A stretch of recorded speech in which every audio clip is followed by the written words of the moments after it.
Hello guys, कैसे हैं आप सब। मेरा नाम है राजेश विश्वास। मैं करता हूँ एक छोटा सा फार्म में नौकरी। और आज है डे मेरा 137 मेरा 365 डेज चैलेंज का। और आज मुझे बंगाली में करना है यार। आज के রবিবার। আমার একটা খুব কাছের মানুষকে আজকে দেখতে গেছিলাম। তার ক্যান্সার হয়েছে, এখন কেমো চলছে। সোনালি দিদি, তার নাম সোনালি। তো তার এখন কেমো চলছে। অ্যাকচুয়ালি যে ক্যান্সারটা হয়েছে সেটা হচ্ছে ব্রেস্ট ক্যান্সার। ওনার একটা ব্রেস্ট কেটে বাদ দেওয়া হয়েছে, বাট তারপরেও সাইডের কিছু এরিয়াতে ক্যান্সারটা ছড়িয়েছে। তো তার জন্য কেমোটা ম্যান্ডেটরি কেমো দিতে হচ্ছে। তো গেলাম, গিয়ে উনি দেখার সঙ্গে সঙ্গেই কান্নাকাটি করছে। উনি খুব ইমোশনাল, প্রচণ্ড পরিমাণে ইমোশনাল। তো আমি ওনাকে বললাম যে দেখো, দুটো কেমো হয়ে গেছে, আরও দুটো কেমো বাকি আছে, যে ভয়ের কিছু নেই, যে ভয়টা ছিল সেটা পেরিয়ে গেছে। যে কালো মেঘ ছিল সেটা কেটে গেছে। তো উনি ভয়টা কন্টিনিউয়াসলি পেয়েই যাচ্ছেন।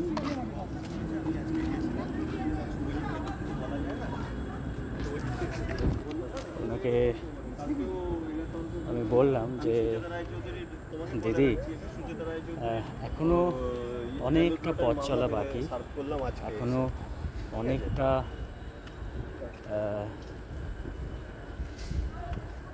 হেঁটে যাওয়া বাকি, এখনও এই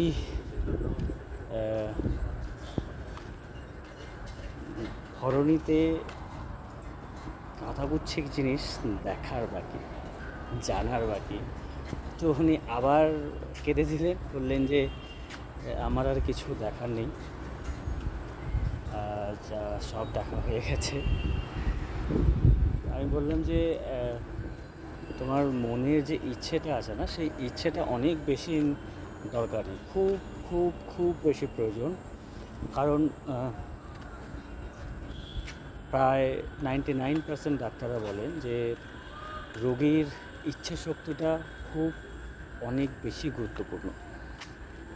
তার যদি ইচ্ছে শক্তিটাই ভেঙে পড়ে যে না আমি আর বাঁচবো না, তাকে কোনোভাবেই কোনো ওষুধে কাজ করানো যায় না, কারণ তার ইচ্ছে শক্তিটা মারা গেছে।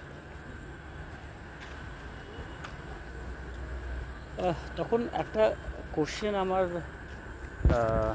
মনে এলো বা মাথায় এলো যে আমরা কখনো নিজেকে এই কোশ্চেনটা করেছি যে আমরা কী জন্য বেঁচে থাকি, কিসের জন্য বেঁচে থাকি? শুধু কি টাকা জমানোর জন্য? যন্ত্রের মতো কাজ করে গিয়ে মাসে শেষে কিছুটা, এটা সবার জন্য নয় অ্যাকচুয়ালি, মানে যন্ত্রের মতো কাজ করে একটুখানি টাকা উপার্জন করে সঞ্চয় করে রাখা ভবিষ্যতের জন্য। শুধু কি এই কারণের জন্যই বেঁচে থাকা? এই কোশ্চেনটা আজকে নিজেকে করে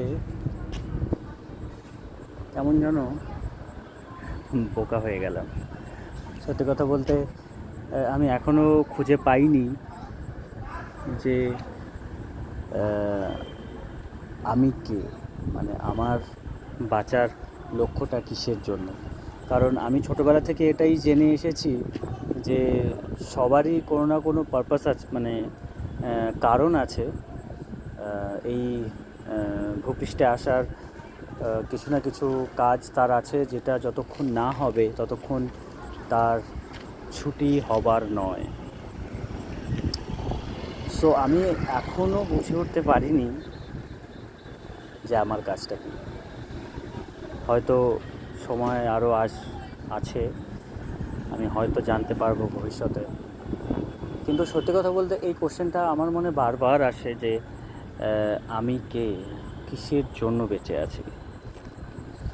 শুধু কি বেঁচে থাকতে হবে সেটার জন্যই বেঁচে আছি, নাকি অন্য কোনো কারণ? আপনাদের কি মনে হয়? আপনারা কখনো নিজেরা এই কোশ্চেনটা জিজ্ঞাসা করেছেন নিজেদেরকে যে আমরা কেন বেঁচে থাকি বা কেন বেঁচে আছি? আহ, অবশ্যই যদি আপনাদের কিছু মতামত থাকে অবশ্যই কমেন্ট করে জানাবেন। ঠিক আছে, আজকের মতো এতটাই। কারণ দেখে দিদিটাকে দেখে একটু মনটা খারাপ হয়ে আছে, কারণ তার মাথার চুল পুরোটাই উড়ে মানে চলে গেছে। তাকে একটু চনমনে করার জন্য একটু হাসানোর চেষ্টাও করেছিলাম, জানি না কতটা সার্থক হয়েছে। তাকে বারবার এটাই বলে আসা যে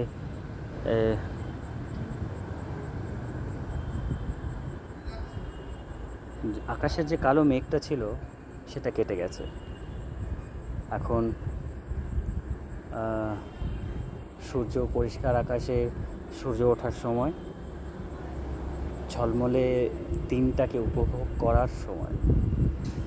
যে কালো রাত্রিটা ছিল সেটা পেরিয়ে গেছে।